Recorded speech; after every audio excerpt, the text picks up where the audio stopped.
Ja, izenačena tekma. V bistvu smo obojni imeli nekaj priložnosti. Mislim, da je bilo izenačeno pošteno, ampak tudi mogoče so si nasprotniki malo bolj želeli, mogoče smo imeli malo nesreče, ampak treba je čestitati in dalje. Na drugo stran, kjer je skok dobil Jan Žekovič, bila je to dobra akcija domačih. Ja, v bistvu lahko zdaj hodimo iz tekme v tekmo sproščeni, uživamo v nogometu, igramo v bistvu za dušo. Ampak ja, cilj je vedno več zmagati in biti na vrhu. Na desni strani je Mihalič.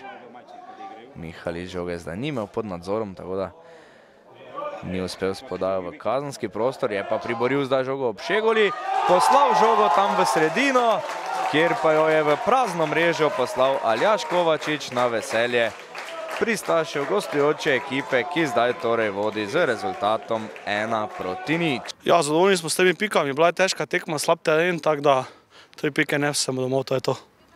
Lepo se obrnil Pušnik v globino, na to poslal Kovačiča, prišel je Kovačič mimo Jagarinca, sicer precej na desni. Spustil je žogo Ekartu, Ekart dobro potem do Pušnika, o Pušniku je sicer Pilih, prišel je do strela Pušnik. Cilj je bil od začetka sam vrh, tako da gremo pa tekmo po tekmo, se ne obremenjujemo s tem, kaj se dogaja z drugimi. Teče ta krilni napadalec. Preigrava Mihalič, ki nima pomoči svojih soigralcev, odločil se je za strel, lepo je zavrtinčil žogo.